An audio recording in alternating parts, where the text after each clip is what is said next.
Bonjour à tous et bienvenue dans ce Swiss Bliss. Nous sommes le 15 juillet 2022 et je vous préviens tout de suite, si vous êtes venu voir cette vidéo, voir cette émission sur la Suisse en espérant trouver d'autres informations que ce qu'on entend partout dans le monde merveilleux de la finance, eh bien je vous donne un seul conseil, c'est de repartir parce que franchement c'est partout pareil. C'est pas que c'est mieux ou que c'est moins bien. Chez nous c'est un tout petit peu mieux puisque l'inflation est moins forte, le PPI est moins fort. Mais par contre, on est quand même tiré en arrière, on est quand même obligé de sucer la roue des autres marchés mondiaux qui, eux, ont des inflations beaucoup plus grandes. Je ne vais même pas citer les États-Unis qui sont carrément devant avec des chiffres stratosphériques comme on l'a vu cette semaine. Mercredi, un CPI américain à 9,1 qui a été suivi hier par le PPI qu'on attendait aussi pas trop mal. Enfin, on espérait voir des signes d'amélioration, mais là encore, il n'y a pas de signe d'amélioration. Donc je vous le rappelle pour la petite histoire que quand on a le PPI, c'est les producteurs, le Producer Price Index, en fait les prix à la production, si ceux-ci sont en train de monter, ça coûte plus cher aux entreprises de produire des biens et des services. Donc du coup, qu'est-ce qu'ils font ?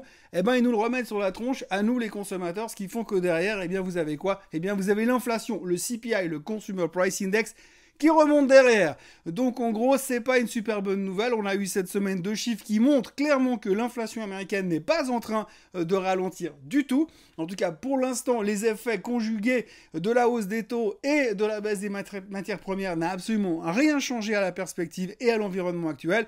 Ce qui fait qu'on est toujours dans une tension assez énorme puisque l'on craint de toute manière une hausse des taux, une agressivité de plus en plus intense de la Fed, sans parler du fait que lors du prochain meeting de la BNS, on peut aussi s'attendre à une réaction peut-être spectaculaire, qui sait, peut-être un retour un terrain positif pour les taux en Suisse, mais ça c'est de la musique d'avenir pour l'instant.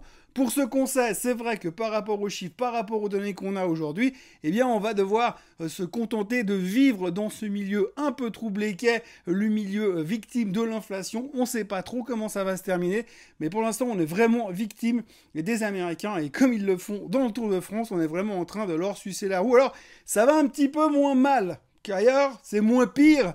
En termes d'inflation, mais aussi en termes de performance, c'est moins pire, mais c'est quand même pas Byzance, il n'y a pas de quoi se rouler par terre et s'arroser de champagne en dansant tout nu sur la table.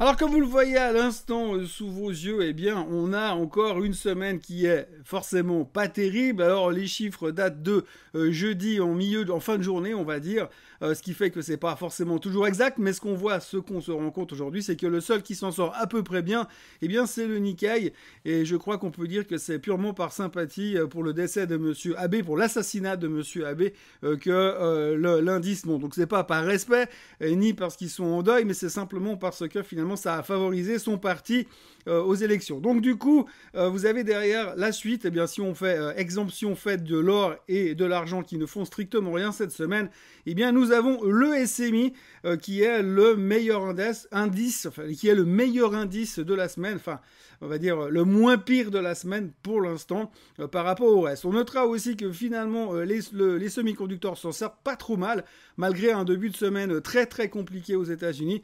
Et puis le reste, eh bien c'est que du grand classique, bain de sang sur la Chine et Hong Kong entre autres, surtout Hong Kong, puisqu'on a vu aussi en début de semaine que le gouvernement chinois n'était pas du tout prêt à lâcher la bride aux sociétés technologiques, puisqu'ils leur ont collé des amendes pour des deals qui auraient été mal reportés vis-à-vis des autorités. Alors il faut savoir toute proportion gardée, puisque les amendes étaient relativement faibles, mais néanmoins c'est le geste qui compte, et on a vraiment l'impression, on a eu pendant un moment, pendant tout le rebond qu'on a vécu sur les marchés asiatiques ces derniers temps, on s'est dit voilà, finalement Xi Jinping a compris, il va lâcher la bride au marché chinois et lâcher la bride après tout ce qu'il avait fait. Et ben en fait pas du tout, ça continue, c'est toujours la même chose. Et puis le Nasdaq donc termine en baisse de plus ou moins 3% sur la semaine. C'est clair que le CPI n'a pas aidé, le PPI n'a pas aidé. Et puis donc on l'a dit et répété, on va le revoir dans cette vidéo, qu'il y a quand même pas mal de chiffres qui seront publiés cette semaine, de chiffres trimestriels. Donc on est un petit peu en mode angoissé, et puis quand on voit ce qui s'est déjà passé sur le secteur financier hier, avec des mauvais chiffres chez JP Morgan, ça ne donne pas forcément quelque chose de très très motivant pour la suite. On passe tout de suite au SMI. Alors, comme vous le voyez, un peu à l'image des indices mondiaux, hein, il n'y en a que très peu qui s'en sortent. Swiss Life, plus 0,34%, Holcim, plus 1,07%.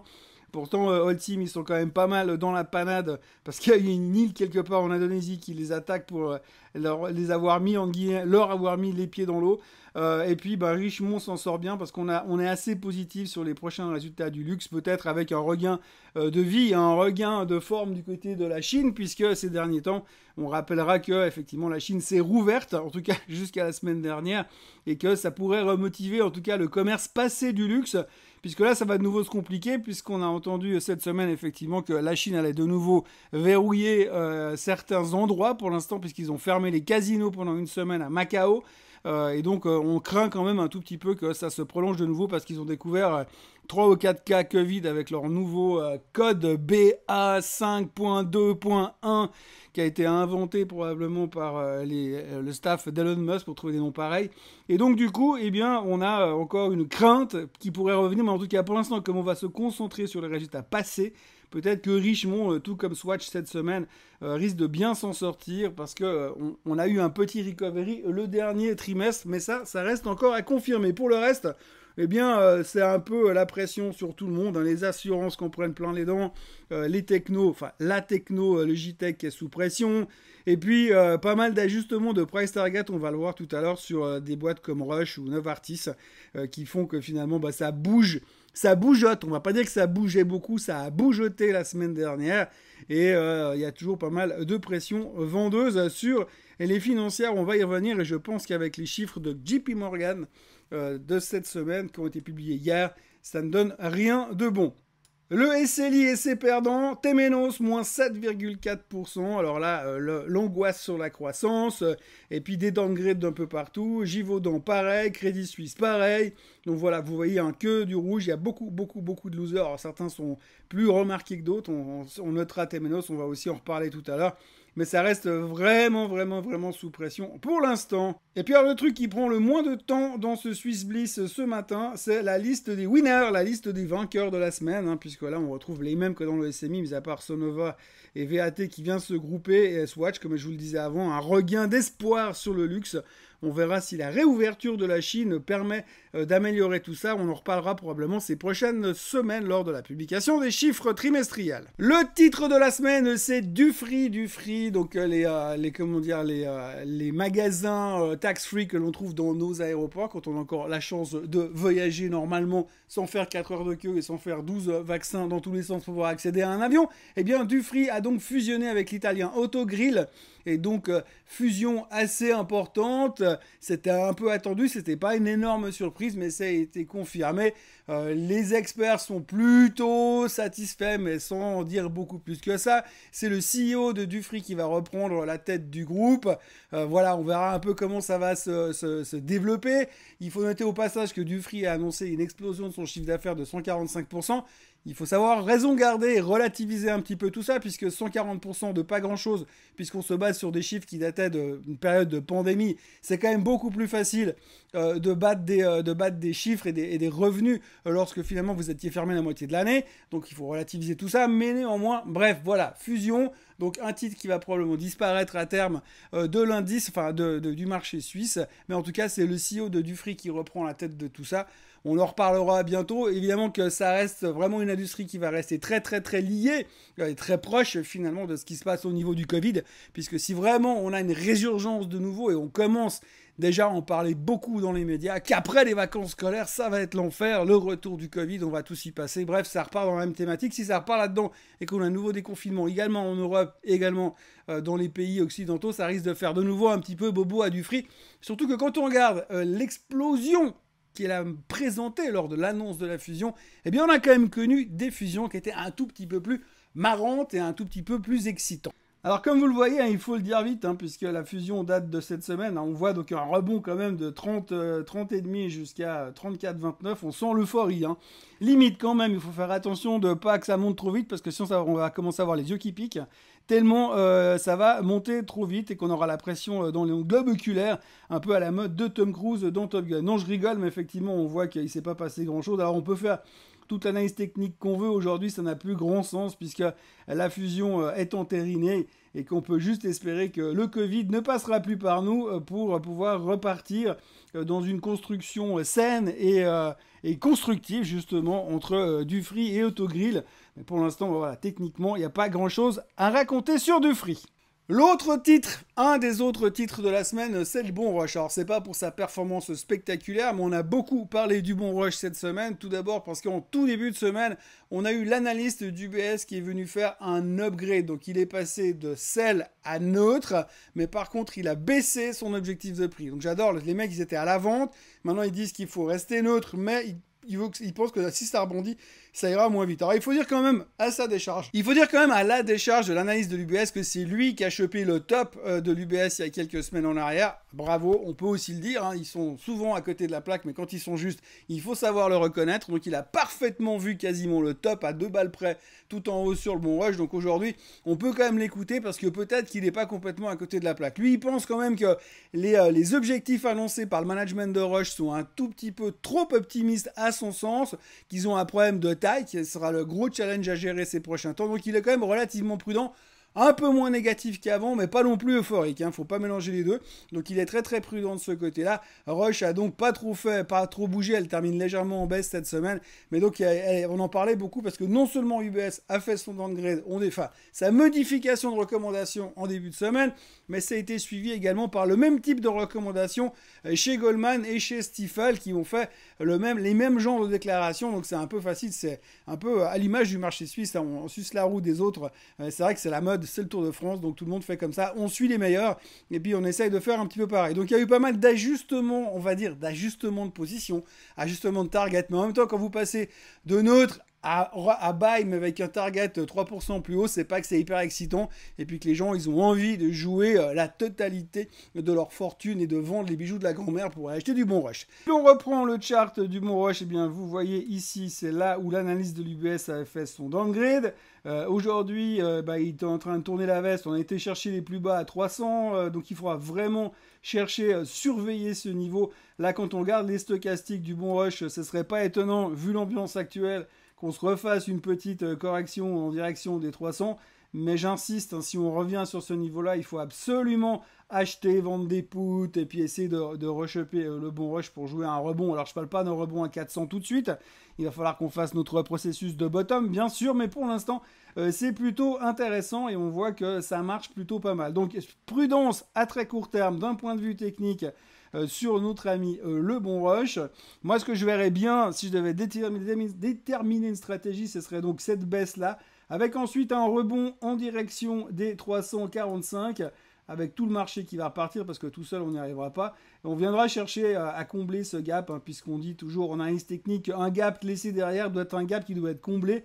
Donc je le verrai assez bien remonter chercher ça. Mais pour avoir un scénario comme je le présente ici, eh bien il va nous falloir un peu plus que des attentes.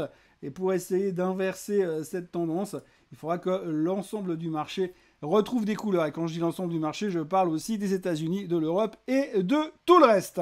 Du point de vue croissance, alors vous connaissez l'histoire de value versus growth. Hein. Quand on a des marchés comme on a aujourd'hui, les gens ont peur de la croissance, ont peur d'un ralentissement de la croissance.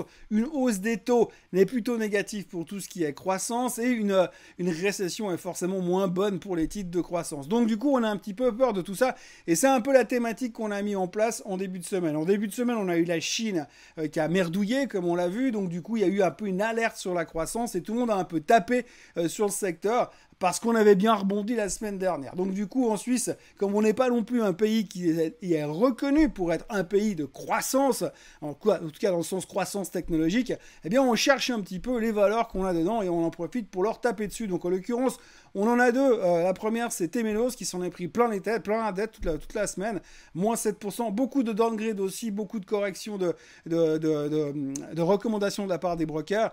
Et donc du coup, ça a mis un peu et beaucoup de pression sur Temenos. D'abord parce que c'est un titre de croissance et deuxièmement parce que finalement tout le monde a commencé à corriger ses objectifs. Même chose sur Osram qu'on a pris aussi plein les dents. Même chose également sur Logitech. C'est pas compliqué hein, quand il y a vraiment une pression sur cette notion de croissance comme c'était le cas lundi, mardi. et en tous les cas, eh bien, on reprend simplement les usual suspects qu'on a en Suisse et on leur met 2 claques dans la figure. Alors vous voyez Temenos qui est en train de revenir de nouveau sur le niveau des 73, 73,5. J'aurais tendance à vouloir acheter de la Temenos, pas parce que les brokers sont pas tous d'accord là-dessus, mais vous savez, il y a toujours des rumeurs de private equity là derrière. On l'a vu plusieurs fois, on l'a vu là, on l'a vu là. Donc quand on revient sur les bas, on peut toujours avoir des bonnes surprises. Et à ce niveau-là, pourquoi ne pas tenter un coup de trading, même si pour l'instant, il n'y a pas grand-chose. On va surveiller ces stochastiques RSI qui reviendraient potentiellement en dessous des 25. Si on arrive à se stabiliser autour des petits niveaux là en bas, et bien à ce moment-là, on pourrait se repositionner. Ça devrait correspondre à un point à 72,5 sur Temenos qui pourrait nous permettre d'essayer de jouer quelque chose de constructif tout en étant extrêmement prudent. Parce que comme vous le voyez sur le support technique ici, si vraiment on vient à casser ces points bas, et bien là, je crois que le prochain mouvement de Temenos sera pas loin de 25 balles plus bas pour aller chercher les 50. D'un point de vue purement technique, on ferait la balance entre cette zone-là et on la reproduirait ici, ce qui nous amènerait quand même très très bas. Donc prudence sur Temenos, mais néanmoins, j'ai un peu l'impression que c'est un peu l'excuse qu'on a utilisée pour taper dessus durant la semaine. Osram, je vous avais fait ce trait la semaine dernière, eh bien on peut toujours l'utiliser si on veut, mais c'est vrai qu'on le voit clairement que c'est toujours difficile. Mais malgré tout, on voit que depuis le début de la semaine, malgré la pression vendeuse, eh bien on arrive à consolider. Allez, on va dire qu'on consolide à basse altitude sur Osram. On tient les 700, on tient les 7,15. C'est plutôt encourageant. Là aussi à surveiller parce qu'effectivement, dans le process de bottoming dans lequel nous sommes aujourd'hui, puisque nous ne le cachons pas, la plupart des gens sont en train de chercher cette zone de bottom où finalement on va commencer à pouvoir essayer de se reconstruire. Si tout d'un coup, un peu à l'image de Temenos, si tout d'un coup on tient et qu'il y a un rebond global dans les marchés, à ce moment-là, c'est toutes ces boîtes-là qui n'ont rien foutu et qui ont été même dans une super pression depuis pas mal de temps, qui peuvent rebondir très rapidement. Quand vous êtes à 7,50, 7,10 et qu'il se passe quelque chose dans le secteur de la tech pendant 10 ou 15 jours, vous avez vite fait de retourner à 10 ou 11 et en termes de pourcentage, ça fait quand même un petit bout de chemin. Logitech, alors c'est pas l'euphorie non plus bien sûr, mais par contre la bonne nouvelle c'est qu'on voit quand même que là on est en train de rentrer pour l'instant, je dis bien pour l'instant, dans un processus de bottoming sur Logitech. C'est bien quand on est vraiment dans la dépression, là on voit qu'on a encore un potentiel de repli sur les stochastiques et qu'on pourrait revenir tester encore une fois les bas à 49 francs suisses. Mais quand on a vraiment ce côté tout le monde veut trouver des choses à vendre sur la tech suisse entre guillemets, et puis que finalement ça baisse plus vraiment, eh bien on dit toujours quand un titre il arrête de baisser, au bout d'un moment il finit quand même par monter, et puis Logitech reste quand même une super boîte, pas une daube. C'est vrai qu'on a beaucoup parié à cette époque-là dans les périodes post-Covid sur le fait que tout le monde allait vivre à la maison en permanence. Mais quand même, il y a un moment donné, il faudra retrouver un petit peu la normalité. Puis, comme on en parlait tout à l'heure avec Dufry, il n'est pas exclu que finalement le Covid reprenne goût à la vie et nous mette un petit peu dans la panade sur cette dernière partie d'année. On ne souhaite pas, bien sûr, parce que ça remettrait en question cette théorie du bottom qu'on espère depuis un moment. Mais enfin, pour l'instant, méfiance quand même, il pourrait y avoir des surprises à la hausse à un certain moment, surtout sur ce type de boîte-là. Un secteur dont on ne parle pas beaucoup d'habitude, la biotechnologie en Suisse. Alors il y a 2 nouvelles qui sont sorties la semaine passée qui ont fait pas mal bouger le secteur. La première c'est Basilea. Basilea qui a obtenu une autorisation pour un de ses médicaments qui s'appelle, je vous le cite de tête, son antibiotique, le Zevtera. Ceftobiprol, donc pour ceux qui ont des détails et qui veulent discuter du sujet, je suis disponible le soir entre 22h et 23h. Globalement, donc Basilea a obtenu l'autorisation, mais comme dans le cas de son autorisation, ils vont devoir également libérer un paiement avec un de leurs partenaires qui les a aidés à développer ce médicament, un paiement qui va forcément impacter leurs résultats, et donc du coup le titre a perdu un petit peu de sa superbe suite à cette nouvelle-là. Et puis l'autre qui était assez intéressant à observer, c'était alors la biotechnologie qui s'appelle Polypeptide. Alors ça c'est pas le nom d'un médicament, c'est juste le nom de la biotechnologie qui est cotée en bourse suisse. D'ailleurs c'est pas un truc que je suis tous les jours, je vous le concède. Le titre a sorti des chiffres plutôt mauvais avec des perspectives plutôt angoissantes. Le titre a perdu 40% instantanément. Donc là, ça, pas de cadeau, pas de prisonnier. Mais alors surtout, ce qui est assez intéressant, c'est que finalement, il y a un broker dans l'histoire qui a réussi à downgrader son objectif de cours suite à l'annonce de Polypeptide, mais qu'en plus, par contre, il reste sur buy. Donc j'adore le mec, il vient de se prendre 40% dans les dents, mais il dit non, mais moi à ce niveau-là, je reste sur achat, tout va bien. Forcément, à moins 40%, il n'y a pas d'autre situation et pas d'autre alternative que finalement moyenner. D'un point de vue technique, alors vous voyez Basilea ici qui est en train de se bagarrer avec cette tendance descendante. Là, on essaie de sortir, mais on n'arrive pas. On a réussi à repasser au-dessus de la moyenne mobile des 200 jours, ce qui est une bonne nouvelle. Cette annonce est plutôt positive. Maintenant, il faudra voir un petit peu comment ça se comptabilise au niveau financier. Quand on regarde les points stochastiques et RSI, on est un peu en phase de survendu. Donc, ce ne serait pas étonnant finalement que Basilea arrive, après ces bonnes nouvelles, à casser cette tendance, à s'éloigner un peu de la moyenne mobile des 200 jours, ce qui serait plutôt encourageant. Mais là encore, il faudra avoir le blanc-seing de la part des restes du marché mondial. Polypeptide, donc cette fameuse biotech qui a fait un avertissement sur ses résultats. Alors vous voyez, il n'y a pas besoin d'avoir une licence en analyse technique. Boum, voilà, en gros, c'est ça. De 80 à 40, c'est 50% dans les dents, l'un dans l'autre. Hein. Sur l'annonce, c'était 38, mais sur les 2 jours qui ont suivi, on est allé chercher carrément au plus bas, 40%, 50% de correction. Alors voilà, pour l'instant, avertissement, c'est comme il faut digérer la chose. Je veux bien que certains se mettent sur buy ici, mais bon, la bonne vieille théorie du never catch falling knife s'applique toujours parce qu'on ne sait pas où c'est que ça va s'arrêter. Voilà, dans un autre sujet, on va parler du secteur bancaire. Alors le secteur bancaire, qu'est-ce qui se passe? Eh bien, on a eu des mauvais chiffres de JP Morgan, on a eu des chiffres, on voit très bien cette saison de résultats qui promet d'être un petit peu shaky. On va pas faire une interprétation des chiffres ni faire des projections sur ce que JP Morgan a eu et a fait pour aller chercher plus loin. Ce qu'il faudra retenir dans tout ça, c'est que, eh bien, ça va être compliqué, comme je l'ai dit plusieurs fois dans les Morning Bull Live de ces dernières semaines. Il va falloir cocher toutes les cases. Si vous foirez ne serait-ce qu'un point dans vos résultats, ça va mal se passer. C'est ce qui se passe un petit peu pour JP Morgan. On va donc avoir des problèmes assez conséquents à analyser les chiffres des bancaires, parce que nos bancaires vont bientôt publier. Le 25, Julius Baer, le 26, UBS, le 27, le Crédit Suisse. Alors forcément, il y en a certains, en tout cas un, pour ne pas le citer, on s'attend vraiment à des chiffres pas terribles. Mais donc, il va y avoir un petit peu des conséquences. Et ces prochains jours, après les mauvais résultats de JP Morgan, sachant qu'il y aura encore pas mal d'autres chiffres bancaires qui vont sortir entre vendredi, aujourd'hui et lundi, mardi, mercredi. Donc de ce côté-là, si ça continue à secouer à l'image de JP Morgan, si la déception venait à se spreader sur le reste du marché, ça pourrait être un tout petit peu angoissant. Il faut aussi dire que cette problématique de hausse des taux perturbe pas mal de monde. Ces problématiques de récession perturbent beaucoup de monde. On a eu un profit warning la semaine dernière cette semaine, de Danske Bank.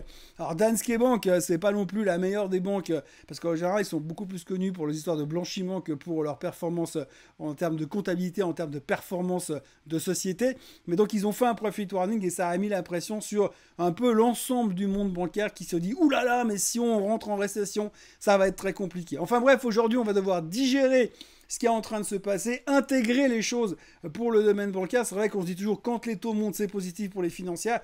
C'est pas frappant pour l'instant parce que la récession n'est pas non plus une bonne chose derrière. Donc, méfiance quand même sur le secteur bancaire, ça pourrait secouer. En tout cas, l'avertissement que nous a envoyé JP Morgan jeudi laisse présager une période un tout petit peu tourmentée pour les banques. Et puis donc, d'ici la fin du mois, pendant le meeting de la Fed, on aura pas mal de publications de nos bancaires suisses. La flèche que j'avais dessinée la semaine dernière ou la semaine d'avant reste d'actualité. Vous voyez qu'on est toujours dans cette tendance baissière et que l'UBS a vraiment toutes les peines du monde à rebondir, malgré qu'à chaque fois les chiffres sont toujours très bons et je pense que les prochains seront aussi corrects. Mais vous voyez qu'on se bat sur ce support. Donc attention, les 15 francs sur l'UBS seront quand même assez importants.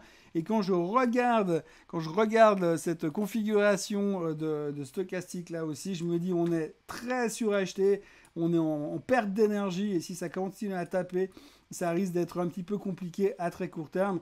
Donc on pourrait même imaginer un retour dans cette exagération du mois de mars cette année en direction des 13,75. Donc attention, plutôt confiant pour les chiffres de l'UBS, mais plutôt méfiant quand même par rapport à cette configuration graphique que nous avons ici, qui pourrait faire très très mal. On va pas comparer Julius Baer à l'UBS parce que ce serait pas juste, fondamentalement, c'est pas le même business, c'est pas même type de bancaire, mais vous voyez que finalement ces supports-là aussi, un peu à l'image de l'UBS, semblent tenir, hein, les 42, 43 tiennent, il faudra faire attention, là aussi, ce serait bien que les chiffres ne soient pas trop décevants, mais là aussi, on a quand même un tout petit risque, vous voyez que on arrive en bout de course, on n'arrive plus à monter. Et la journée de jeudi qu'on voit en rouge ici, eh bien, c'est clairement la problématique de JP Morgan qui met la pression sur tout le secteur. Donc, il va falloir, dans un premier temps, pour que Julius Baer s'en sorte, il faudra qu'on arrive à tenir ce niveau-là,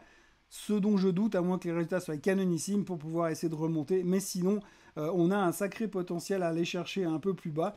Ce qui correspondrait un petit peu à cette ambiance de fin du monde dans laquelle on est aujourd'hui, puisqu'on n'arrête pas de dire qu'on doit aller faire cette capitulation finale pour pouvoir se reconstruire ensuite. Le dernier graphique des financières et le dernier graphique de cette semaine, c'est notre ami le Crédit Suisse. Alors vous voyez ce joli petit escalier que j'ai dessiné, eh bien il a l'air de plutôt bien fonctionner, hein, parce qu'on est en train d'appliquer le principe du toujours plus bas. Comme je l'ai dit la semaine dernière, je persiste à dire qu'un de ces quatre, ce machin-là, il va falloir l'acheter puis s'asseoir dessus pour dire bah je m'en fous, un jour il va bien finir par se passer quelque chose. Peut-être qu'on va effectivement aller chercher ces 4 balles, mais si on va chercher les 4 francs, je pense qu'il faut en acheter pour vos enfants, et puis si ça marche pas, vous en achèterez pour vos petits-enfants, parce qu'un jour ou l'autre, il va bien se passer quelque chose là-dessus, et il y a bien une banque quelque part qui va se dire non mais attends, j'ai quand même le numéro 2 bancaire suisse à disposition. On peut quand même essayer de faire quelque chose. Alors je pense qu'effectivement, dans la situation dans laquelle est le Crédit Suisse aujourd'hui, j'imagine que sa seule alternative, c'est la disparition corps et âme, en se faisant racheter par quelqu'un, et ce serait un petit peu la seule thématique d'investissement que je vois dans l'immédiat. Sinon, il va falloir tout reconstruire, et là, franchement, déjà avec le niveau de confiance qu'il y a en ce moment sur la société, ça prendra beaucoup de temps. Voilà donc pour la semaine qui nous attend en Suisse et ailleurs d'ailleurs. En Suisse et ailleurs, d'ailleurs, ça rime. Je viens dans la poésie, moi. Donc, en gros, avec ce qui nous attend pour la semaine à venir, eh bien, on va continuer avec nos thématiques de l'inflation et surtout, pas mal de résultats qui vont arriver. Pas mal de résultats, on le voit d'ailleurs à l'instant. Sur la Suisse, eh bien, nous aurons les résultats de Novartis qui publiera mardi matin, suivi de SGS. Et puis après, nous aurons Georg Fischer mercredi. Et ensuite, jeudi, Roche qui sera très important, je ne vous le cache pas. Et puis ABB, Temenos aussi qui publiera jeudi matin. Et on clôturera la semaine avec Lonza, Sika et Schindler ainsi que BB Biotech. Mais ça, on aura le temps d'en reparler dans le prochain Swiss Bliss de la semaine prochaine.